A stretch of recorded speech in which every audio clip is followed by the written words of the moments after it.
Now, sometimes the hardest thing as a blacksmith is deciding what you should make, which is why today I thought it would be a good idea to show you guys a pretty easy project that you can sell easily, that is good for skill building, and is just a fun one to make. So if you haven't already guessed by the name of the title, the project I'll be showing you guys today is S-hooks. These type of hooks are really useful for enhancing your bending skills, and just in general for utility use, they are really good for holding up things, keeping things put together, heck, even dragging something like a wagon behind you. For this project today, I'll be using some 5/16 round stock. You can use whatever metal you have on hand. I was able to find this at Home Depot for like $8. That just goes to show you how cheap it is for 4 feet of metal nowadays. I'll be cutting the material down to about 10 inches in length. And yeah, without further ado, let's light up the forge and get this thing going.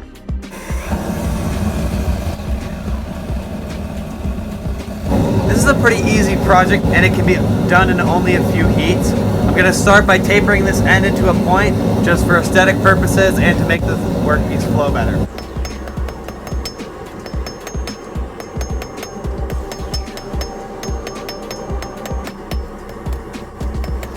And now for the second heat, we're just going to start the curve and the bend. So get about to the halfway point and bend it.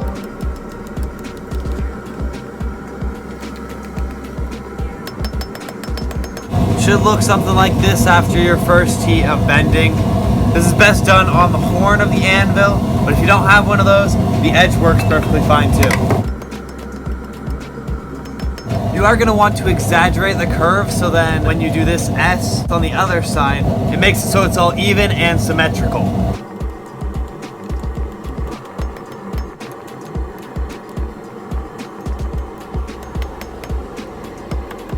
And just like that, in 3 or 4 quick and dirty heats, you got an S-hook. And if you want to finish the project a little bit further, take some wax. This is literally just candle wax, anything basic.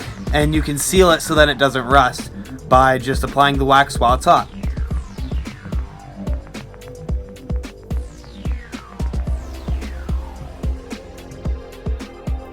Another advantage of the wax finish is that it does give your S-hook a little bit of a blackened finish, which I personally love. It really just brings the whole project together in my opinion. But yeah, like that, we have an S-hook all forged out. That was literally, I think, 3 or 4 heats for me, and that's because I was talking you through it, so I lost some heat while I was talking. In reality, if you get good at these things, you can do them in 2 heats, heck, maybe even 1 if you're fast enough. These are a great beginner's blacksmith project because they teach you basic bending, tapering, all that good stuff. And they're even good for people like me who have been blacksmithing for a little while because they keep your skills in shape, and they also are really easy to make and sell. I don't really see a point in keeping you guys here longer than you need to be, so with that, that's the end of this video. I know it was a pretty quick and short one, but I tried to just keep what was necessary in the video. Thank you guys so much for watching. Please do remember to like, subscribe, comment, all that good stuff if you guys want to see more content like this out here. I'm planning on making quite a few more videos about beginner projects like this, with some more knife builds coming, and if I see something that's rusty, heck, I might do another restoration video. Thanks for coming along, guys, and I'll see you guys next time.